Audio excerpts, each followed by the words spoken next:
আসসালামু আলাইকুম। আমি আজকে আপনাদের দেখাবো বাসাতেই কিভাবে রেস্টুরেন্টের মতো সুন্দর পিৎজা বানিয়ে ফেলবেন তা একটি রেসিপি। এটা বাসায় বানালেও কিন্তু অত্যন্ত টেস্টি এবং রেস্টুরেন্টের মতোই খেতে খুব স্বাদ। তো এই জন্য প্রথমে আমি আপনাদের দেখাই নিচ্ছি দুইটা ব্রয়লার মুরগির বুকের গোস্ত। তো এখন এটাকে আমি সুন্দর করে ছোট ছোট করে পিস পিস করে কেটে নিব। এটা আমি ছোট ছোট করে কেটে নিলাম, আপনাদের দেখাই দিচ্ছি। এখন এইটাকে আমি ম্যারিনেট করব। ম্যারিনেট করার জন্য প্রথমে দিচ্ছি হাফ চামচের কম একটু রসুন বাটা, একটু জিরা বাটা, একটু আদা বাটা, সাথে লবণ পরিমাণ মতো, তারপর মরিচের গুঁড়ো এটাও পরিমাণ মতো, গোলমরিচের গুঁড়ো হাফ চা চামচের একটু কম দিয়ে, তারপর একটু সয়া সস দিচ্ছি, এটা 1 চা চামচের মতন দিয়ে এটা সুন্দর করে একটু মিলায় নিচ্ছি, মাখায় নিচ্ছি। তারপর এর মধ্যে দেবো টেস্টিং সল্ট সামান্য এবং চিলি ফ্লেক্স। এটা হচ্ছে চিলি ফ্লেক্সটা দিলে এই মাখানোটার টেস্টটা আরও অনেকটা বেশি আসে। এই জন্য আমি এটা এরকম করে মাখিয়ে রেখে দিলাম। আর এদিকে আমি ময়দা নিয়ে নিচ্ছি 2.5 কাপ। এই 2.5 কাপ ময়দার সঙ্গে আমি দিয়ে দিব পরিমাণ মতো গুঁড়া দুধ।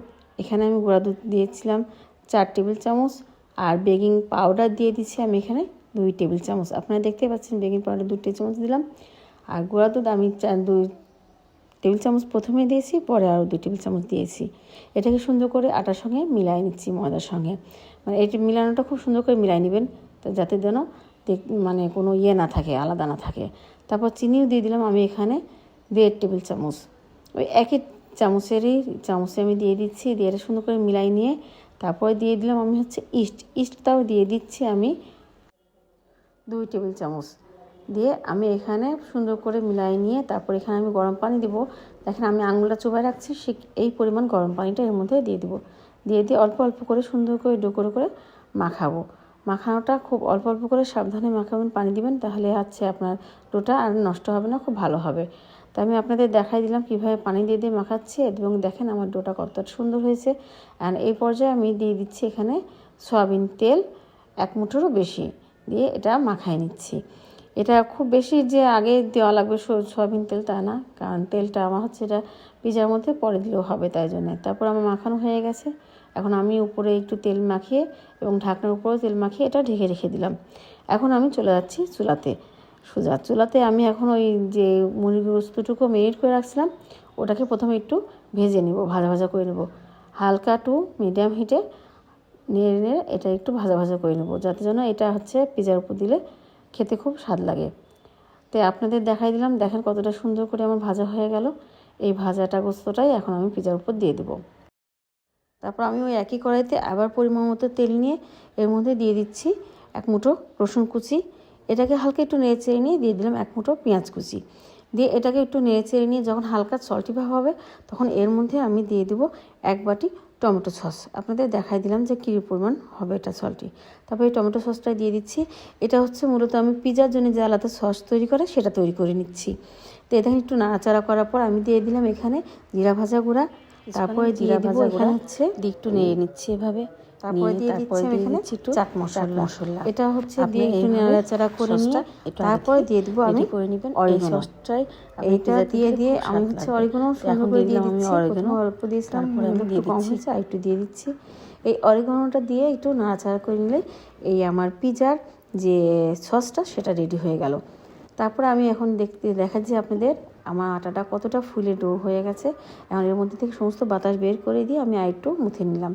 তারপর যে এটা মোটা হয়ে গেল তখন এটাকে আমি সুন্দর করে মাখায় নিয়ে আমি সমান 2 ভাগে ভাগ করে নিলাম। কেননা আমি যেহেতু 2টা পিৎজা বানাবো তাই জন্য আমি 2টা ভাগে ভাগ করে নিয়েছি। তারপর আমি এখন এর মধ্যে ময়দা দিয়ে এটাকে সুন্দর করে বেলে নিচ্ছি। আপনাদের বেলাটার পরিমাণটা কেমন হবে আমি আপনাদেরকে দেখাই দেবো যে ঠিক কী পরিমাণ মোটা রেখে আপনারা বেলবেন। তো এই বেলাটাকেই আমি হচ্ছে পিৎজার যে বাসনে তৈরি করব সেই প্লেটের মধ্যে দিয়ে দেবো। তো সেই প্লেটটাতে প্রথমে আমি এইভাবে তেল মাখিয়ে নিলাম। তেলটা ওই প্লেটের মধ্যে আপনারা দেখতে পাচ্ছেন সুন্দর করে বিছায় দিয়ে আমি এটাকে সুন্দর করে প্লেটের সঙ্গে সেট করে নিচ্ছি। নেওয়ার পরে এইভাবে কাঁটা চামচ দিয়ে আমি একটু ফোটা করে নিচ্ছি।